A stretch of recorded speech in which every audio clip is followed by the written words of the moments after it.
Hey guys, and welcome back to the road to 1600. I got a pretty good game here for you where I'm playing as black. And if you look right below, you might not think it's a very good game. And it wasn't, in truth. But I don't think I played poorly. I think my opponent played pretty well and took advantage of my slow development. So, let's go take a look, but before we do, if this is your first time finding the channel, feel free to like and subscribe as we continue to grow, and we'll go take a look. Okay, here we go. So, I am playing with the black pieces, and I'm sitting at 827, and gonna go Carl Khan.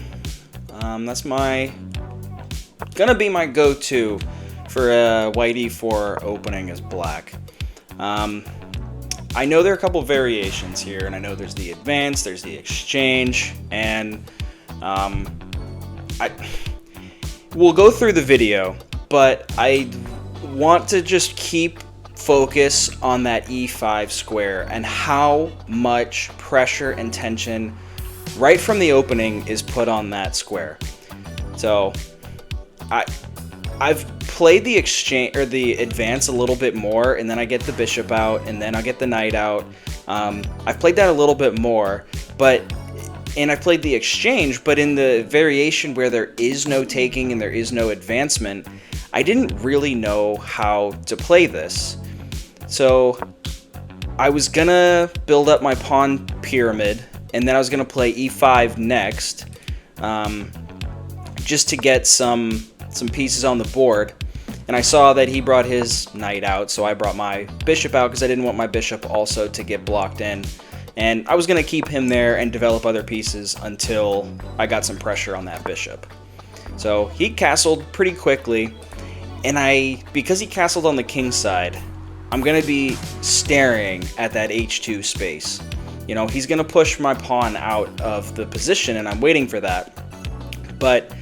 And then I'm just trying to figure out the whole time, how do I get my dark squared bishop behind my queen?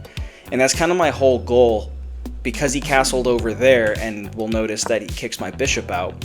How do I get, maybe I should have brought my queen over earlier.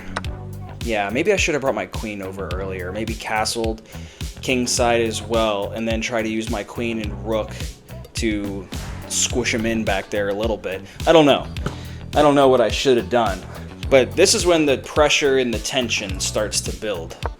Like, if this was an action movie, we're nearing the end. So, all right, take. You know, it's pretty standard play. Okay, now he's brought his rook over. Great job.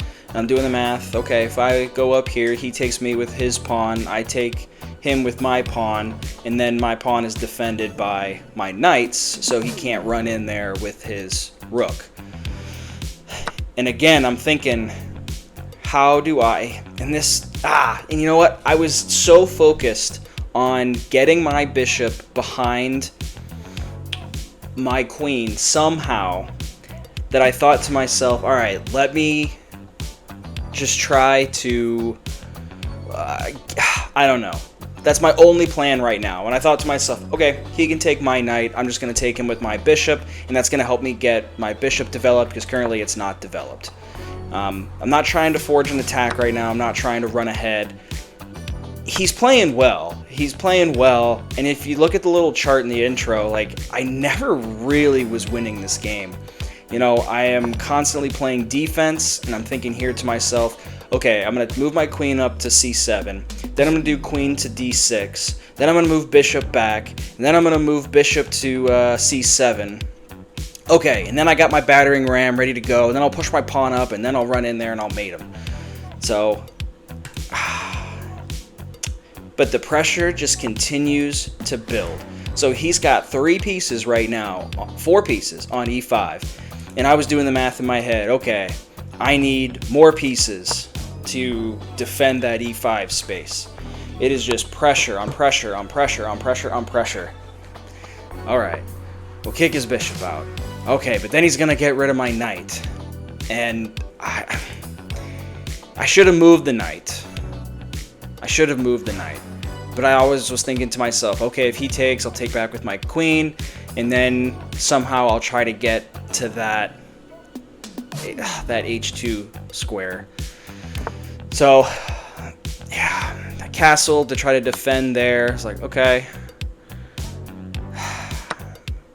But what I did by doing that is I took away a defender for E5. So he's got a pawn, a bishop, a queen, and a rook. And I've got a pawn, so he's got 4. I've got a pawn, a bishop, and a queen. And I don't know what I would have done to try to maintain pressure on that space. Maybe I should have taken a little bit early. Like, I don't know. It was just constant pressure, and I never was able to break that pressure on E5 until eventually, everything starts happening. Yeah, I botched all this, and it's crazy that I didn't have any blunders because I never really stood a chance in this game. I had a couple inaccuracies and a pretty good accuracy score, but yep, all right, gonna lose my rook because I don't really know what else to do, and I want to keep my dark squared bishop for my attack, but yeah, I didn't want to let the pawn go through either. I probably should have. But it's just tough. I never really came back. I never really had a chance.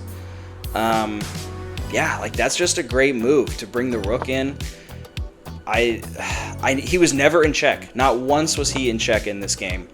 And I was looking, okay, he could move over to B7, and that would be mate probably. If it's not mate, it's very close to mate. And yeah, I don't really have any real pressure ever in this game. I just kind of struggle. I play a little bit of defense to avoid the mate, and then I just lose the bishop. That's a great attack.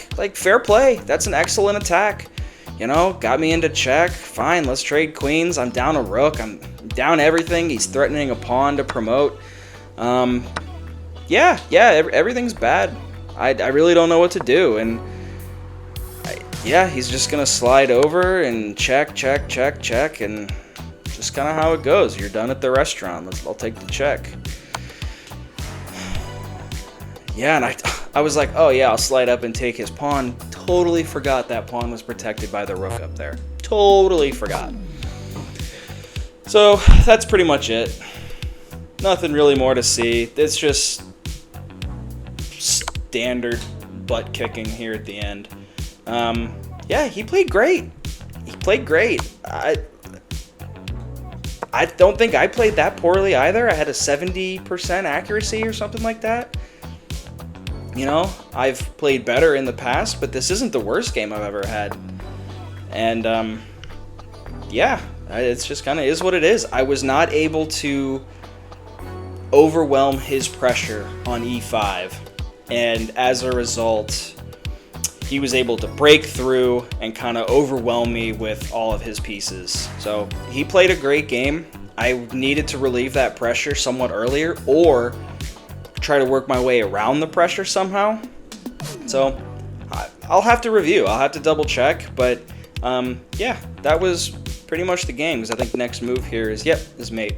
So, not the worst game I've ever played. Not the best game, obviously, I've ever played. But I'll have to work on it. I'll have to work on it, and I'll have to try to relieve some of that pressure earlier. So, anyway, if you made it this far in the video, I appreciate it. Thank you guys for watching. If you haven't already, please like and subscribe so we can continue to grow. I'll catch you guys in the next one. Thanks.